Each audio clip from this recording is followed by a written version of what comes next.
Oi, oi, oi! Iniciamos então mais um episódio do Calma Cast, hoje com uma convidada muito especial, né? Eu tava louca pra gravar com ela, Bibi Bailas. Nos conhecemos pelo Instagram primeiro, né, Bibi? Que eu mandei um DM.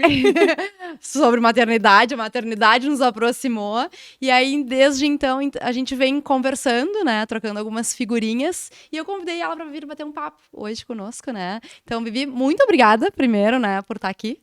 Disponibilidade, eu sei que essa reta final aqui pro Pelotas, né? Com o Umi pequenininho também. Sim. E achou um tempinho na agenda pra gente conversar. Na correria, né? Entre uma coisa e outra. Eu que agradeço o convite, tô muito feliz. Vi o teu nome no Instagram lá da mesma equipe que a minha, né? Então eu pensei, vou perguntar tudo, porque daí alguém que já passou pela mesma experiência, né? Perfeito. E aí, de lá pra cá foram várias figurinhas, né? Sim. Caminhos. Tu estava fora de Pelotas, tu é de Pelotas, como é que... Conta Então, um pouquinho eu sou disso, de Bagé, assim. De na Bagé. verdade. Só que eu moro em Pelotas desde os 13 anos para fazer o ensino médio no IFE. Então, Então, eu professora do IFE, Sim, viu? eu fui aluna do IFE, fiz técnica em eletrônica no IFE, um pouco de engenharia elétrica, e aí depois eu troquei para física. E aí fiquei morando aqui. Perfeito. Mas eu estudei em Rio Grande, na Em Rio FURG. Grande. Uhum. A Bibi que é PhD em física, né? Eu moro já há 7 anos fora do Brasil. 7 anos fora do Brasil. E como é que foi, Bibi, né, chegar no Japão? Como é que foi? Foi direto pro Japão ou foi pra algum outro país antes? Tá, então, é um pouco longo, assim. Quando eu tava na graduação em física, surgiu uma oportunidade da CAPES, né, pra fazer 2 anos de faculdade em Portugal, em Coimbra. Uhum. E aí eu fiquei lá, morei 2 anos, aí depois voltei pra cá, concluí a faculdade, fiz o mestrado na UFPEL, e aí depois fui fazer o doutorado na França. Então fiquei 3 anos lá pra fazer meu PhD em física também. Uhum. E aí depois que eu fui pro Japão, aí eu já tô há 4 anos no Japão, eu fui trabalhar lá na universidade como pesquisadora. E aí eu conheci meu esposo lá, aí a gente se casou. Aí na verdade era pra eu ficar 2 anos no Japão, né? E já foram 4. E E aí engravidei e agora estamos aqui. Perfeito, perfeito. E como é que foi esse encontro com ele lá? Assim, ele também é da mesma área que tu? Não, ou a não? gente tinha amigos em comum e aí a gente se conheceu e eu sempre falei, eu nunca vou namorar um japonês porque são muito diferentes, não sei o quê. E ele é, tipo, na verdade, muito parecido comigo. Ele fala espanhol. Quando eu conheci ele, já falava espanhol, porque na faculdade ele estudou espanhol porque ele gostava do idioma, né? Ele não é formado em espanhol, mas ele estudava o idioma. Uhum. Gostava muito, assim, não sei porquê. Morou nos Estados Unidos, então falava inglês. Porque muitos japoneses não falam outro idioma, né? Fala só japonês. Só japonês. E eu não sou muito boa em japonês. Eu ia te perguntar como é que é. Eu falo básico, assim, mas eu não tenho essa destreza toda ainda. Até porque eu ia ficar menos tempo do que eu previa, né? Então, no primeiro, não quis me aprofundar muito. Eu falava só inglês no trabalho. E aí, a parte boa é que, como ele fala inglês e tal, a gente conversa... Na verdade, eu e ele, a gente conversa só em inglês. E aí, aqui, ele fala um portunhol. Eu ia perguntar se ele já arranha algumas palavras. Sim, ele aprendeu muito rápido, porque como ele já falava espanhol, tipo, o português não é tão diferente assim. E aí ele começou a falar. Então, agora ele fala um portunhol, na verdade. Portunhol. E ele veio agora pro nascimento do Umi? Veio, ele já tinha vindo antes no Brasil, no ano passado a gente veio. Aí agora ele veio pro nascimento dele, aí voltou pra organizar todas as coisas que faltavam. E aí agora eu vou também. E aí tu volta e retoma a tua vida por lá. Mas a gente tá pensando no ano que vem voltar pra Pelotas ou pro Brasil, algum lugar assim, pra fazer alguma coisa aqui, pra mudar um pouco, fazer outras coisas e aí vamos ver. Tá, Bibi, agora já falando do Brasil e Japão, me conta como é que é o cenário, assim, é muito diferente mesmo. A cultura, obviamente, a gente sabe que é, né? Mas pra ti, enquanto pesquisadora brasileira, morando no Japão, né? Qual que é a grande diferença, assim, pro nosso cenário daqui do Brasil? Olha, assim, no centro de pesquisa que eu fui... Agora eu estava na Universidade de Tsukuba, né, que é uma universidade grande, mas antes eu estava num centro de pesquisa, que não é da universidade.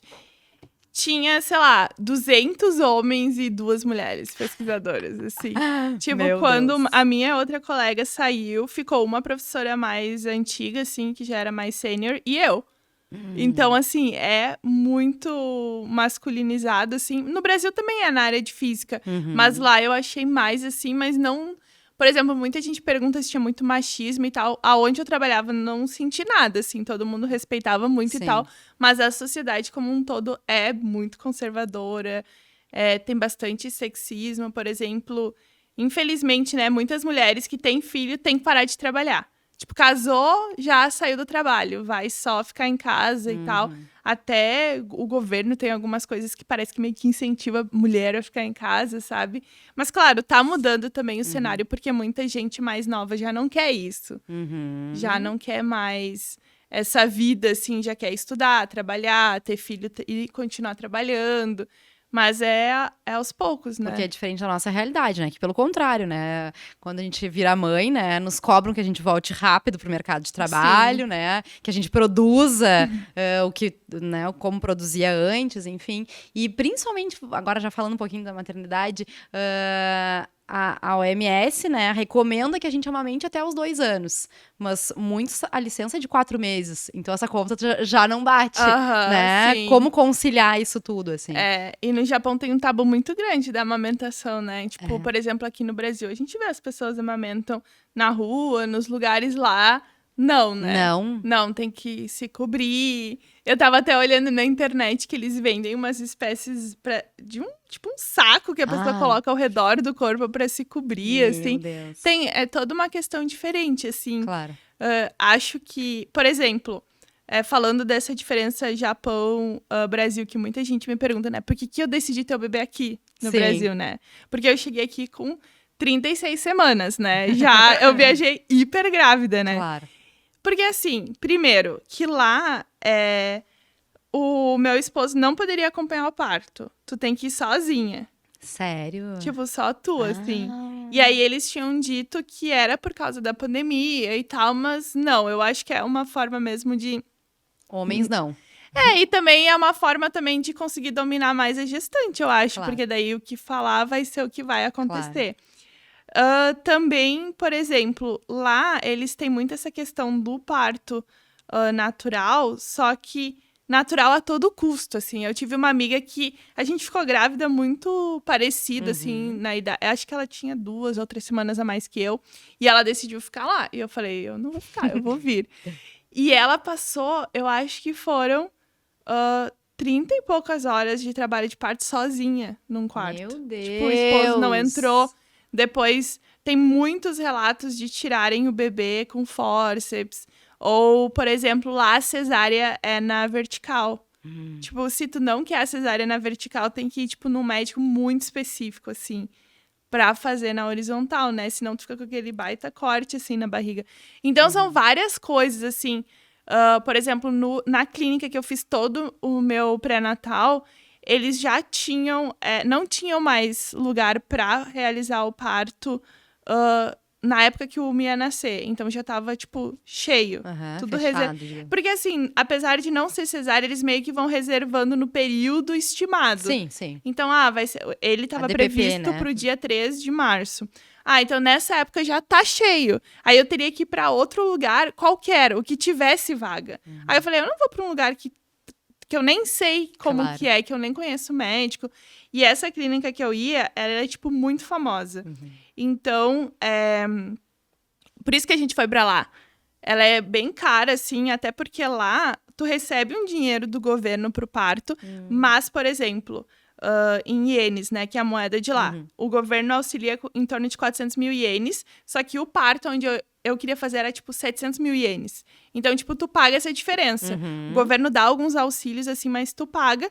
E lá é um lugar bem mais caro que os outros, porque é muito bom. Sim. Outra questão lá é, por exemplo, que eu li muito, né, porque eu fiquei muito na dúvida se eu ia fazer lá ou não ia, né. E se tivesse agenda pro homem lá? Então, foi uma das coisas que eu considerei. E essa clínica também, eles têm anestesistas que são especializados em gestantes. E não são todas que têm. Então, tipo, foram vários fatores que eu fui lendo, assim. Claro. Aí, chegando no final, eu falei, não, eu quero ir pro Brasil, eu vou ter lá, porque meus pais também estão no Brasil, tem uma rede de apoio maior, eu vou me sentir mais confortável. E aí, foi por isso que eu decidi vir pra cá. E aí, eu vim no limite, assim, né? 36 semanas. Chegou quase na hora, assim. Quase e na o Umi hora. nasceu com 41 41 semanas. 41. Ele nasceu dia 9 de março, no dia do aniversário do meu esposo. Que A gente lindo. achou que ele nem ia porque meu esposo ia embora uns dias depois. Aí eu pensei, ele vai nascer lá com 42 semanas, tu nem vai ver ele.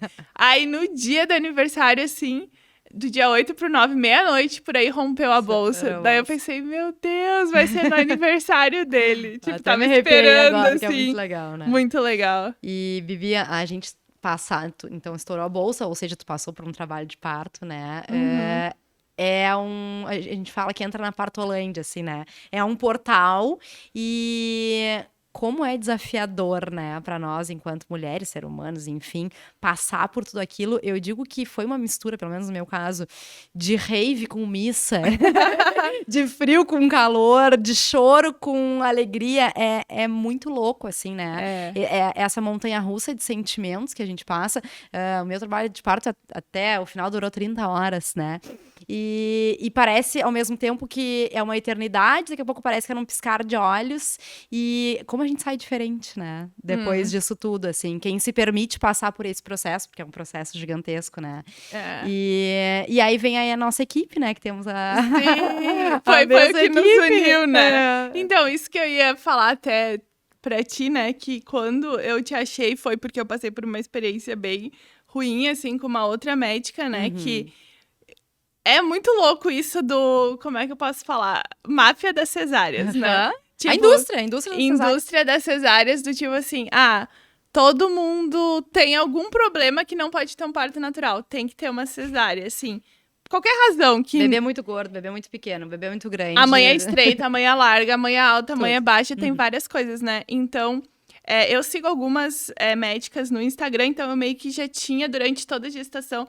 visto que elas falavam, tem até uma que eu já fiz live junto à Melânia, que é lá, acho que de Pernambuco. Eu não me lembro de onde ela é, mas ela é uma médica muito ativa, assim, e fala muito de evidências científicas. E ela tinha feito uma vez uma lista, sei lá, das 50 razões pelas quais as médicas dizem que tu precisa de uma cesárea. E aí, quando eu cheguei aqui em Pelotas, que eu fui fazer a consulta presencial com essa outra médica, uma razão que ela falou era bem uma das razões da lista, sabe? Já sabia? Já. Mas, tipo, antes de vir pra cá, eu tinha consultado com essa médica. Ela falou, não, parto normal, sim, claro, faremos. Aí eu vim, ok, tava tranquila. Aí, quando chegou aqui, as coisas já mudaram de figura, né? E aí que eu fiquei muito desesperada, porque tu tá com 36 semanas de gestação. E aí, 37, sei lá, tu vê que as coisas não vão dar certo do jeito que tu quer. E tu pensa assim, meu Deus... E agora? O que eu vou fazer? E aí, quando a equipe da Ciclo, tipo, me aceitou, eu tava com 38 semanas. É muito raro uma... Já podendo nascer a qualquer momento. Sim, porque a maioria das médicas, elas vão acompanhar toda a gestação da pessoa para conhecer a gestante, conhecer o desenvolvimento do bebê, tudo isso. 38 semanas é, tipo, muito, assim, em cima. Muito próximo. Muito. Até para desenvolver a confiança, tudo isso. E aí, a gente fez vários exames e tal. E aí, tipo, foi muito bom quando elas falaram, não, a gente vai te aceitar. Porque, tipo, eu não tinha nenhum outro problema, né? A gente fez todos os exames, eco, fez tudo. Então, não tinha nenhum outro problema. Então, por isso... Elas me aceitaram. Uma gravidez sem riscos. Né? E aí foi, tipo, um intensivão de consultas, né? Tipo, com todo mundo pra conhecer a equipe maravilhosa, inteira, né? assim. E aí foi isso. E pra mim foi muito legal. Só que, o que aconteceu? Eu tinha, tipo... Eu não sei explicar, mas quando a gente vai acompanhando essa coisa da maternidade, a gente desenvolve muita expectativa. Muita. Porque tem muita... Que nem tu falou da romantização, né? Mas não é só a romantização, mas também... tu criar toda aquela idealização do momento perfeito. Claro. E nunca vai sair do jeito que tu imaginou. Sempre é diferente, sempre alguma coisa pode acontecer. Tipo, eu fiz todo o trabalho de parto, só que eu tive uma cesárea intraparto. Então, na minha cabeça, não era o que eu queria. Entendeu? Eu fiquei, tipo, uns 4 dias depois ainda do parto, tipo... muito mal, sabe? Tentando absorver tudo aquilo, porque não era o que eu tinha planejado. Até as gurias, né, falaram, não, mas tu não pode pensar assim, porque, tipo, tu foi muito forte, tu fez o que tinha que fazer, tipo, o bebê tá aqui. Claro. Tu teve todo o teu trabalho de parto. Tipo, teu corpo entendeu que o bebê iria vir, tipo, eu dilatei tudo, foi tudo, assim. Só que não deu pra fazer o que eu tinha imaginado. Só que a gente tem uma culpa muito grande. E aí eu tava lendo depois, um tempo depois, um artigo, acho, sei lá, da BBC, de uma médica inglesa, falando que as mulheres nunca se preparam para outra opção, que a gente sempre se prepara Pro ideal. pro ideal e que, na verdade, a gente não deveria se preparar pro ideal, a gente deveria se preparar para todas pior. as opções. Não, mas para todas as pra todas. opções, tipo, não vai dar do jeito que tu imagina, então qual que é a outra opção? O que pode acontecer? Quais são as possibilidades, né? Sim, tu tem que estar preparada, só que a gente não tá, porque a gente romantiza, idealiza, e as pessoas colocam uma culpa muito grande também. Tipo, e principalmente quem trabalha na internet, né? Que aí tem A muita pressão, gente né? dando A pitaco, pressão. muita gente comentando, então a gente cria todo um cenário na nossa cabeça, e aí às vezes até se sente culpada, porque, mas eu fiz assim, mas eu fiz assim. E quando tu não faz do jeito esperado pelas pessoas, tu fica até um pouco mal, assim. Por que comigo não deu certo? O que eu tenho de Não, errado? e sabe que, Bibi, que durante os 9 meses, né, eu falei muito da gestação, né, no Instagram e tal. E aí, claro, eu conheci várias outras grávidas, Claro. né, várias outras mães com bebês pequenos e cada uma compartilhando a sua experiência, né. E eu sempre levantei muito a bandeira, não te digo assim do parto natural em si, mas de ser feita à vontade da Sim. mãe, né? Porque o que acontece, o que eu vi muito de amigas que já tiveram bebês, parentes, enfim, que muitas tinham a vontade, né, de ter um parto o mais natural possível, enfim. A médica dizia, ok, não, vamos ter. E chegavam com essas razões, né, inúmeras, e convenciam a mãe, então, de fazer uma cesárea, né.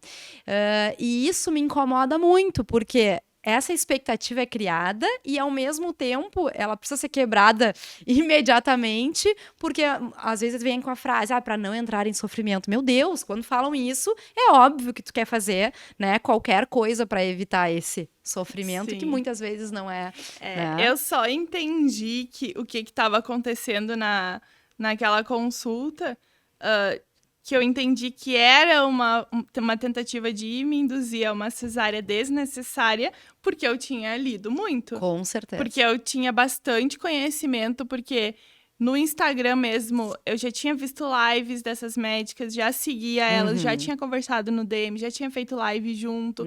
E li muito, eu leio muito, assim, muito artigo científico, muita coisa. Então, e na hora que a médica viu que eu não ia ceder, aí, tipo, a simpatia foi embora e já mudou todo o tom, sabe?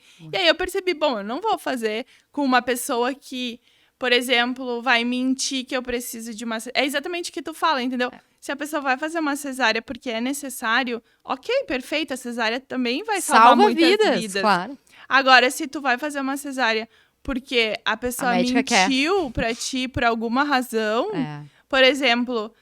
assim que eu cheguei no consultório, ela falou, vamos examinar. Daí eu deitei na maca, ela foi fazer ver a barriga e tal, e já fez um toque vaginal. E isso não se faz. Tipo, eu não falei nada na hora, mas eu já senti, sabe? Porque até isso, a gente fica até constrangida de falar alguma coisa, fica até envergonhada ou meio confusa. E aí, quando a pessoa fala, mas pois é, né? Parece um pouco apertado. Aí tu já vê que tem uma questão assim. E é importante falar sobre isso, porque outras gestantes podem não saber que isso pode acontecer, né? O toque vaginal mesmo tem partos e gestantes que nunca fizeram nelas, porque não precisa. É só em situações muito específicas. Sabe que eu vou te contar agora um parênteses, né, da minha experiência com isso. Eu construí meu plano de parto, né, e aí coloquei lá que eu queria evitar ao máximo, né, os exames de toque e tal. E aí lá pelas tantas, no trabalho de parto, eu falei pra Natália, né, médica, Natália, por favor, né, faz um exame. E ela dizia assim, porque eu quero saber quantos centímetros eu tô, né, e eu não sabia. E ela dizia, mas não precisa, porque assim, ela sabia que eu não queria, né. Sim. E eu, não, mas eu quero.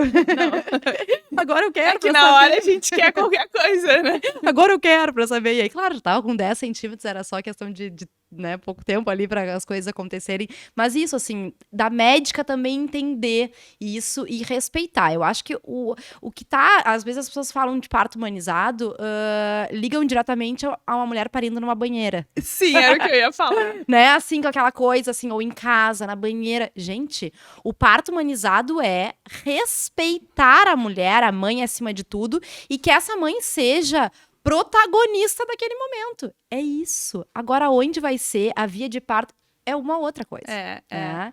E esse respeito, muitas vezes, ele já é barrado. E o problema é que muitas vezes a gestante não tem nem o conhecimento do que é verdade, do que não é, acaba confiando naquela médica, e aí ela inventa alguma desculpa que a pessoa não sabe, e aí tu acredita. E isso era o que eu não queria que alguém mentisse. Quando eu fui falar com as gurias da Ciclos, elas falaram, o que tu espera? Eu falei, eu espero que vocês não mintam que eu preciso de uma cesárea, que eu não preciso.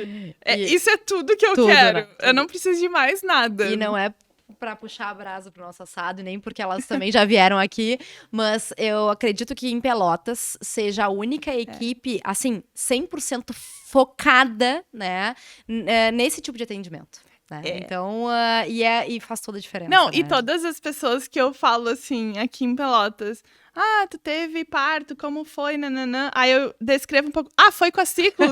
Tipo, todo mundo já sabe que é a Ciclos. Não, e outra, e elas estão em Pelotas, tipo, estão atuando há 3 anos só, né? Tipo, a gente se encontrou no aniversário, Sim, né? Exato. Ou seja, é muito recente ainda, e eu falo pra elas que elas revolucionaram o sistema obstétrico da cidade, assim, né? E pra ver a necessidade de uma equipe, assim, que todo mundo conhece, apesar de ter pouco tempo. E são pessoas muito competentes, né? Muito. Que conhecem estudos, que sabem explicar. Tipo, elas sabiam que eu gosto muito de ler artigos, então elas estavam sempre comentando, mandando coisas. Fizeram o grupo pra espera do UME, tipo, pra botar dúvidas. Sempre à disposição, sempre respondendo, porque não são todos os médicos que fazem isso. Não existe uma obrigação de te responder 24 horas por dia, ou de te dar todas as informações, mas elas estavam sempre lá. Eu gosto de médico que não é humanizado e baseado em evidências científicas também, e elas né? alinham as duas coisas, né? Tem alguns médicos assim, e tem médicos que, tipo, eu acho pelo dinheiro. São não muito técnicos, assim, não né? pelo paciente, sabe? E isso é uma coisa interessante, até puxando pro meu Instagram, que eu falo muito de evidências científicas. Aí tem pessoas que acham assim, a gente vai falar de ciência, mas a ciência não considera o indivíduo, o paciente, a personalização. As pessoas têm essa ideia equivocada de que, tu vai trabalhar com ciência, tu tá reduzindo a pessoa a um número. Não, tu tá procurando o melhor tratamento possível para aquela pessoa. Perfeito. Então, isso é o que as evidências científicas fazem. Inclusive, essa médica que eu falei, a Melânia, ela fala muito sobre isso. Que às vezes falar parto humanizado, as pessoas imaginam uma outra coisa. Ela fala parto baseado em evidências científicas. Maravilhoso. Que é a melhor forma de tu tratar paciente. Tudo que tem de evidência científica, de novo, de melhor para aquela paciente, ela vai fazer. E ela só atende no SUS, inclusive. Ela é muito famosa, assim, a Melânia Amorim. E ela responde o pessoal, ela tá sempre colocando lá informações. Saiu esse estudo. Teve muito agora no Instagram umas fake news envolvendo autismo e paracetamol, sei lá, dela foi lá, mostrou todos os artigos que não tinha nada a ver. Ela é uma médica autista, os filhos são autistas, então ela traz muitas das informações sobre gestação. Ela é muito legal. Então, assim, eu acho importante essas pessoas desmistificando também, porque tu tem médicos, tipo as Ciclos, elas trabalham com evidências científicas, mas são humanizadas, elas se importam com o paciente, Sabe uma frase muito clássica da Natália, né? É assim, não precisa, né? Às vezes a gente fala, questionando algumas coisas, e ela assim, mas isso não precisa. Ou seja, às vezes também tem tantas coisas envolvendo esse processo, né, da preparação, do pré-natal, e nesse conceito ciclo de ser, né, o menos é muito mais, né? Então... As pessoas querem... Eu já percebi, porque como eu respondo bastante caixinha no Instagram e tal, durante a gestação, as pessoas me deixavam mais ansiosa do que eu sozinha. Porque assim, tu tá lá grávida e tu tá vivendo a tua vida normal, né? Por exemplo, as pessoas me perguntam muito, o que tu tomou na gestação? Nos 3 primeiros meses, ácido fólico, que é o que as evidências científicas mandam. mas precisa tomar isso, vitamina, nanana. Todos os meus exames estavam perfeitos, então eu não preciso tomar mais nada, só o ácido fólico, que é a suplementação lá para o desenvolvimento cerebral e tal. Isso. Mas tu não tomou a vitamina D, o ferro, o zinco. Eu falei, não, eu não preciso. Eu só tomei o ácido fólico. Aí as pessoas começam, tá bom. Mas e tu já pensou depois? As pessoas, o UMI tem 47 dias. As pessoas já me perguntaram onde ele vai estudar? Qual o método de estudo? Que idioma ele vai falar? Não sei nem que eu vou almoçar amanhã, gente. Quando eu tinha, sei lá, 6 meses de gestação, as pessoas já estavam perguntando... depois que ele tivesse, sei lá, 5 anos. Gente, eu nem sei o que eu vou estar fazendo amanhã. Mas isso é uma ansiedade, né, bebê? E as redes sociais, elas estão o tempo inteiro, né? Eu demorei muito pra falar que eu anunciei a gravidez. Eu acho que eu já tinha mais ou menos 7 meses na internet. Porque já tinha muita gente que tava desconfiando, porque eu acho que meu rosto já tava mudando. As pessoas que me acompanhavam, tinha gente que falava... Bibi, nossa, eu tô te achando com uma cara tão de grávida, porque o nariz muda, a boca muda, né? Muda. Só formato que assim, do rosto muda. O que aconteceu? Quando eu descobri a gravidez bem cedo, eu descobri na 3ª semana, mais ou menos, de gestação. Só que eu tive um quase aborto, eu tive aquele hematoma subcoriônico, que é uma bolsa de sangue que tem dentro ali do útero. E aí, o que aconteceu? Eu descobri que eu tava grávida numa quarta, e aí no sábado eu tive um sangramento muito forte. E aí eu comecei a chorar, porque eu achei que eu tinha perdido já o bebê, né? E foi muito bom eu ter descoberto que eu tava grávida cedo, porque quando eu tive esse sangramento, eu sabia que era da gravidez. Eu não pensei assim, talvez foi uma menstruação diferente, algo assim. Não, eu já fui pro hospital. E aí, foi o primeiro ultrassom que eu fiz, a primeira eco, foi pra saber se o bebê... se existia um embriãozinho ali, né? E se tava dentro do útero, porque poderia ser fora do útero, aí tu tem que tirar. E aí, eu não quis falar pra ninguém, porque como eu tinha uma bolsa de sangue grande, o médico falou que eu tinha que fazer repouso. Eu fiquei uns 4 meses de repouso, assim, sentada ou deitada. Eu não podia caminhar muito, não podia andar de bicicleta, não podia fazer academia, não podia fazer nada. Porque quando tem essa bolsa de sangue, segundo o médico, né, o importante é que o sangue vá saindo aos poucos, porque se sair de uma vez pode levar esse embrião embora. Então tem que sair de pouquinho, até a bolsa desmanchar. Essa bolsa ela pode se desmanchar ou ser reabsorvida pelo corpo. Aí eu li muitos artigos sobre isso. Porque aqui no Brasil, eles têm um protocolo um pouquinho diferente do Japão. Então, lá no Japão, eles só recomendam fazer repouso. Aqui no Brasil, eles fazem alguma coisa de medicamento também, que lá eles não fazem. Aí eu fui ler muitos artigos para ver se realmente tinha... Seguiu o protocolo de acordo daqui, com os artigos, não tem, assim... um número estatístico muito significativo de que, fazer isso aqui vai dar muito mais certo que aquilo lá. O repouso era o que melhor tinha resultado, enfim. Aí eu não queria anunciar, porque é assim, tu cria uma expectativa, tu fala pra todo mundo, depois se tu perde aquele bebê. E aí tem os dois lados que eu fiquei pensando, porque assim, primeiro, que se tu anuncia pras pessoas e depois perde, tu te sente muito mal. Por outro lado, tu passa por tudo isso sozinha. É muito louco, Com a tua família, claro, minha família sabia, família do meu esposo, todo mundo da nosso círculo familiar sabia. Mas é solitário o processo também, porque eu fiquei quase 4 meses ali, meio que sozinha, assim, esperando. E é uma expectativa. Daí, vamos consultar toda semana para saber se o embrião tá ali. E o médico, claro, e o médico dizia, a gente não pode falar que tu está grávida, porque quando viu nas primeiras semanas, não existe coração, né? Então, se não tem coração, tu não sabe se vai estar vivo ou não. Aí, apareceu um mini coraçãozinho. Agora tem que esperar o coraçãozinho bater. Agora esperar o coraçãozinho crescer. Agora semana, isso é... E aí, quando ele disse assim, não, agora com certeza tá ok. Era tipo 5 meses já de gestação. Meu Deus, então tu foi só relaxar e curtir essa gestação? Olha, pra ser honesta, não tinha comprado nada pro bebê até uns 7 meses. Nada. Porque eu tinha medo de comprar e perder o bebê. E aí aí o psicológico fica muito abalado. Eu fiquei muito mal, assim. Então, eu fui comprar mesmo as coisas, ou entender que eu tava grávida lá com 6, 7 meses. Eu não queria nem criar expectativa, Claro. tipo, de Já é uma autodefesa, na verdade, aquela né? conexão, assim, porque eu pensei, meu Deus, eu vou criar uma conexão, depois vou perder. Ai. Então, demorou muito tempo. E isso é outra coisa que as pessoas acham, que a gestante descobre que tá grávida e um amor brota do nada.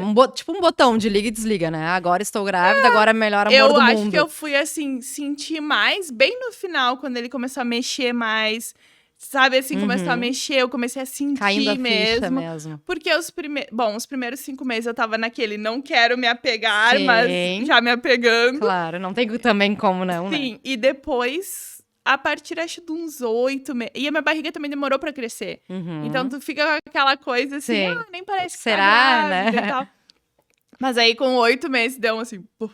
E no Aí veio. último mês, assim, parece que o negócio cresceu demais. muito, né? Tu E sabe foi que isso. me tocou até essa tua história, porque a Tereza, né, agora tá com 7 meses, mas antes da Tereza eu tive uma outra gestação, né? E que foi interrompida.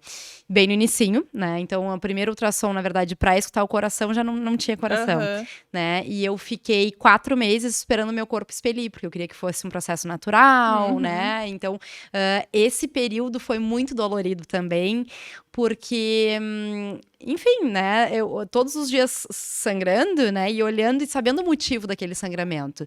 E aí, lá pelas tantas, eu tive que fazer um procedimento, né? Porque meu corpo não. Enfim.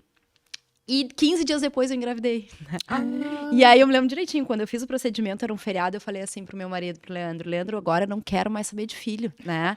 Não, agora, olha, por favor, só no final do ano que vem, aí a gente vai pensar de novo, porque foi uma carga muito pesada. E eu não tinha compartilhado ainda nas redes sociais, eu só contei depois. E esse processo é muito solitário, porque às vezes tu tá super triste, as pessoas, ai, tá tudo bem, tu não tá aparecendo, mas tu tá ali passando por um perrengue gigantesco, assim, né? Então, muito solitário. E às vezes tu quer mostrar, tipo, compartilhar pra que outras pessoas que passam pelo mesmo. Só que o que acontece? Exatamente. Às vezes tu compartilha, vem tanta carga de volta que tu tem que Exato. lidar com a tua carga emocional. E mais de todo mundo. Tanto é que quando eu descobri que eu tinha esse hematoma subcoriônico, eu até digitei no YouTube, só que eu não assisti nenhum vídeo, porque eu pensei, ai meu Deus, agora essas pessoas vão contar um relato, talvez o final do relato é triste, e aí eu vou ficar muito Pior mal. ainda. Quando eu fiz o meu relato no meu canal, eu até escrevi no título, tipo, não é triste. Tipo, pra se alguém quisesse escutar. Assistir, não. Porque, imagina, se eu já tô com medo de perder o bebê, aí eu assisto uma coisa que conta a história de uma outra mulher, eu vou ficar muito mal. Então, essa parte de compartilhar eu acho importante, mas eu acho que a pessoa tem que ver o que ela vai se sentir bem. Nem sempre tu compartilhar, as pessoas são sensíveis. A maioria das pessoas vão te julgar, vão te criticar. Muito. Mas tu nem era um bebê ainda, mas um Ainda mês. bem que foi no início. Mas agora Logo faz vem outro, né? Tipo, e tu fica assim, gente, mas cada bebê ou cada gestação é única, exatamente. Então, e eu passei, tipo, essa questão do psicológico, que tu falou, não quero mais saber de bebê, né? Eu e o Hiro, a gente já queria ter o bebê, aí a gente passou um ano tentando, assim, sei lá, sem muito investimento, digamos, e não veio o bebê. Aí, no começo do ano passado, eu tava no Brasil, aí eu voltei pro Japão, acho que foi em junho, e aí a gente falou, como não deu ainda, vamos passar esse ano, que seria 2022, não vamos pensar em bebê, vamos viajar, vamos fazer outras coisas, agora que a pandemia tá acabando, dá pra viajar. E em 2023 a gente volta no assunto, juro, passou uma semana. E foi. E aí eu descobri, 1 ou 2 semanas eu descobri que tava grávida. Aí a gente falou, bom, então esse ano mudou um pouco as coisas, E aí que tá, os planos que a gente faz, as expectativas, na verdade, elas se mudam a todo momento. Essa minha primeira gravidez eu queria muito e não aconteceu. Depois essa eu não tava esperando e deu tudo certo. Então, assim, né? Então... eu não sei como tu é, assim, de personalidade, mas eu acho que eu sou muito, assim... organizada, determinada, tipo, tem que ser as coisas do jeito que eu planejei, não gosto muito de que não dê certo, né? E outra questão é que com a maternidade, com a gestação, tu aprende que o que tu quer não vale nada. Nada. Tipo, ontem mesmo, né, que a gente foi fazer o ensaio de Dia das Mães, né? Aí foi eu, minha mãe, minha avó e o Umi, né? Que a gente queria fazer uma foto, assim, das gerações e tal, da Bisa. Aí a gente foi de manhã... fez o cabelo, fez a maquiagem, daí eu separei uma roupinha pro Umi, linda, assim, tá. A gente foi lá na Isa, né? Aí, primeiro Isa que maravilhosa, que a antes gente de ama. sair de casa, às 4 horas era o ensaio. 13h50 ele começou o show dele, né? Aí chorar e não queria. Eu fui dar mamar e mandei pra Isa. Isa, eu vou me atrasar. Dela, tranquilo. A gente chegou lá super tarde. Aí ele tava com a roupinha. Chorou. Não quis. Aí eu falei pra ela, ai, será que a roupinha... Eu tinha levado uma outra roupa, que era um bodyzinho normal. Tipo pijama, confortável. Tu acredita que eu tirei a roupinha dele, botei o body, Deu. pronto. Aí ele tinha sapatinho, tinha a roupinha, uma camisa com suspensão, a coisa Ai. mais linda. Aí o que ele tirou as fotos? De body, De body. e pé no chão.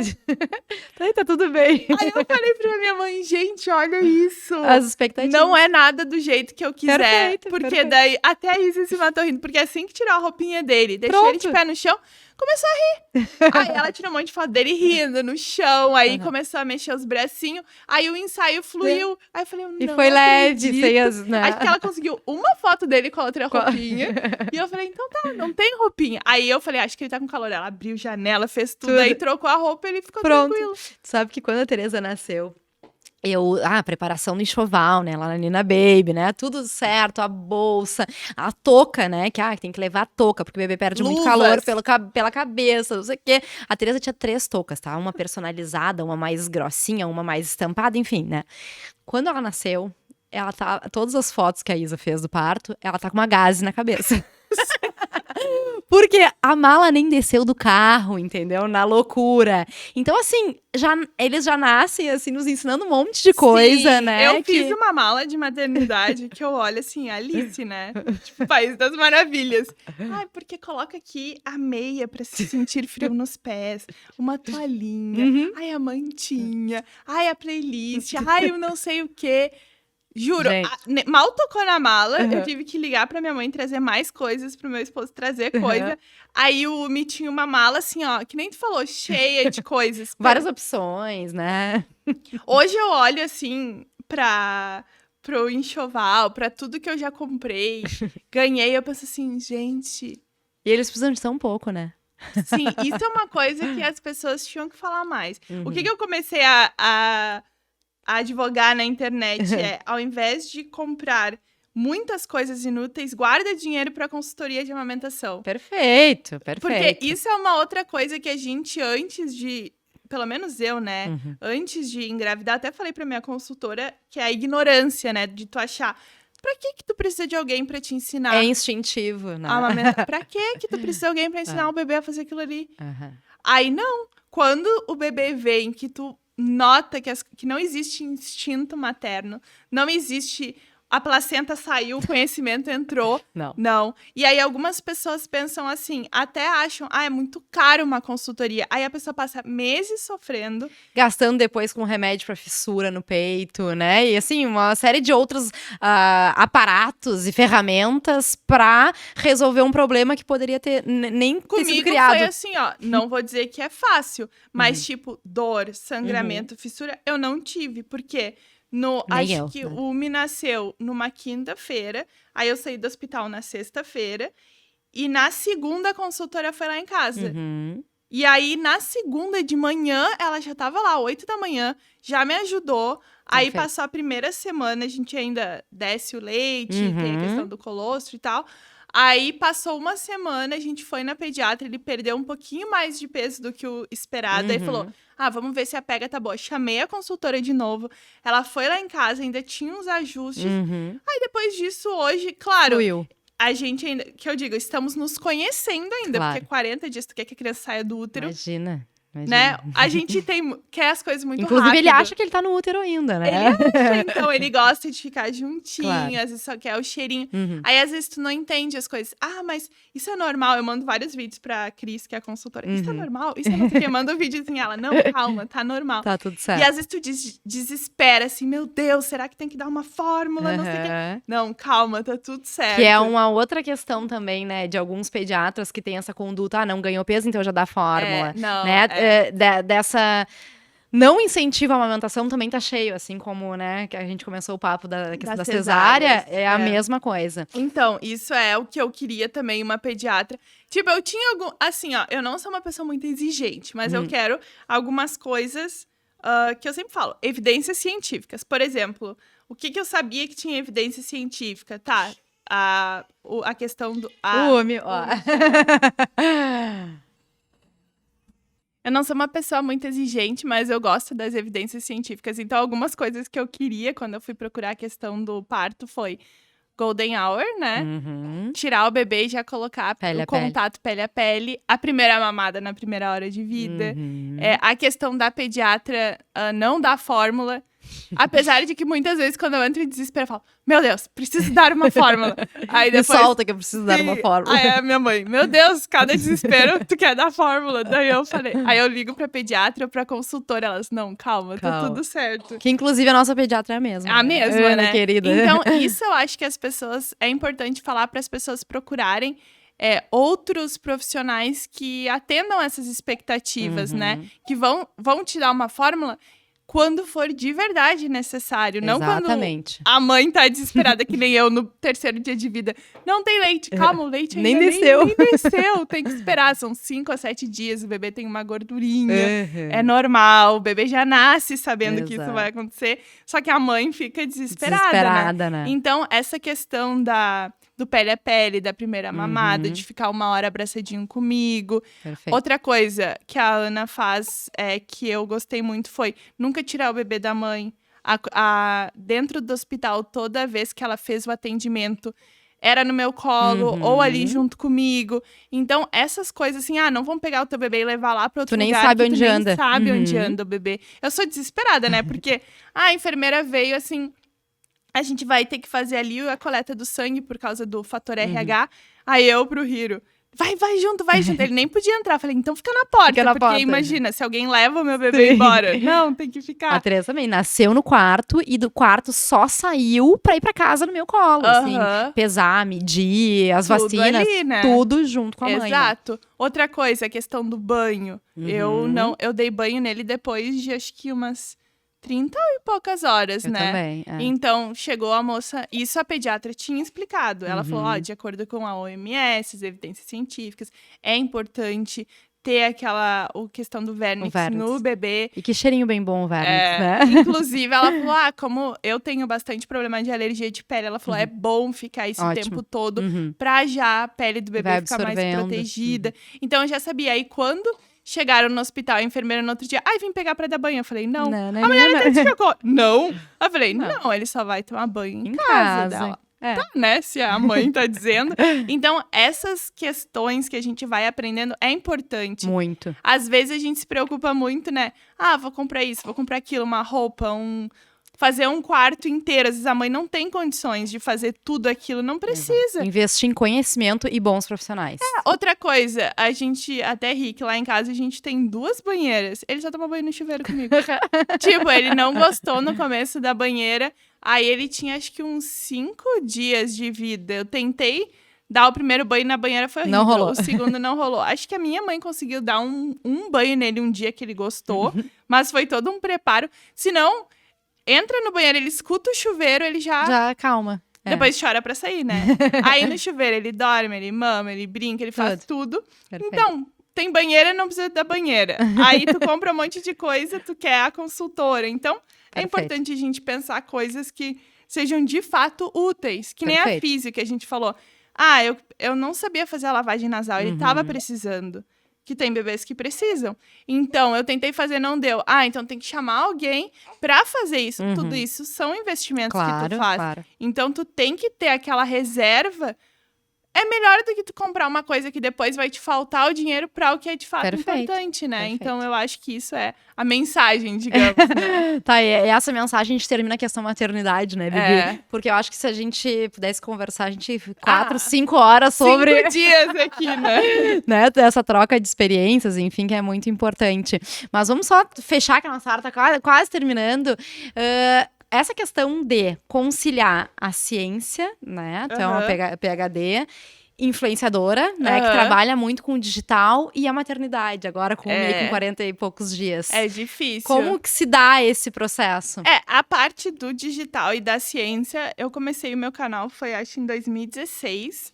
Que aí eu comecei quando eu tava morando lá na França. Eu comecei com a ideia de falar sobre a vida na França. Só que aí, muitas pessoas começaram a perguntar, como é que tu foi fazer um doutorado aí? Como é que funciona o doutorado?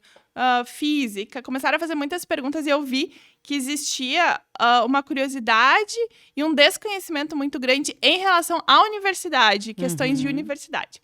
Aí eu comecei a falar sobre isso, nunca mais falei de França, deve ter alguns vídeos bem no começo do meu canal, mas poucos. E aí depois as pessoas começaram a perguntar a questão do, isso tem evidência científica? Não tem? O meu vídeo mesmo que viralizou foi acho que em 2018, eu acho. Que daí foi quando eu comecei a falar muito mais sobre a ciência do dia a dia, as evidências científicas, foi um vídeo react que eu fiz de uma entrevista que era um chamado coach quântico e uma psicóloga. E aí eu expliquei, porque ele falava umas coisas que era bem minha área de estudos, que estavam tudo errado, assim. E aí eu expliquei, foi um vídeo muito despretensioso, porque eu nunca tinha feito um react, um seguidor meu falou assim, Bibi, faz um react. Eu falei, o que é um react? Aí eu sento de qualquer jeito, assim, nem tava arrumada, nem nada. Depois eu fiquei pensando, meu Deus, se eu soubesse que esse vídeo ia viralizar, eu teria me arrumado.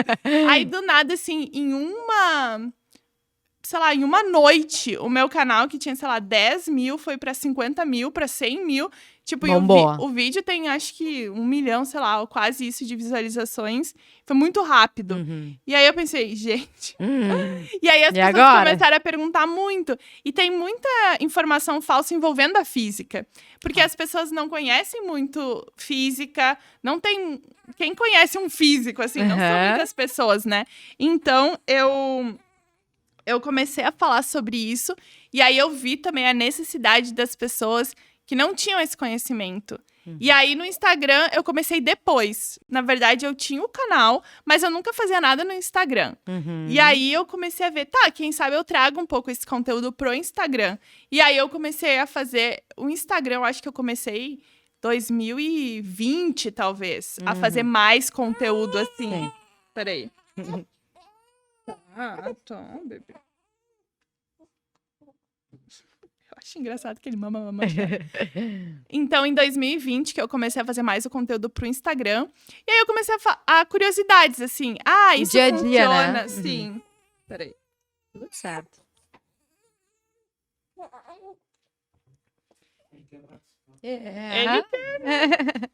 E aí, quando eu fiquei grávida, eu comecei a fazer alguns conteúdos, mas maternidade é muito polêmico. É mais polêmico do que tu falar sobre pseudociências, assim. Porque daí as pessoas, não, mas... Comigo foi assim, comigo foi assim, com a minha vizinha, com a minha amiga. Eu até trago alguns tópicos mais gerais, assim, mas eu não gosto muito de falar, porque eu acho que é muita polêmica. Algumas coisas, tipo, que a gente brincou, o café descafeinado, a cerveja sem álcool, isso pode, isso não pode... Mas no sentido de curiosidade, assim. Porque no final a pessoa vai fazer o que ela quiser, né? Exatamente. Eu ia pegar esse gancho, né? É muito relativo dizer o que pode, o que não pode, né? Porque na prática vai funcionar o que tu quer, enfim, né? Então, é legal ter esse conhecimento, essa informação, na verdade, né? E aí cada um vai decidir o que é melhor pra si, né? Eu acho, assim, eu só sou mais, como é que eu posso falar? Contra a pessoa, consumir álcool, usar drogas, essas coisas.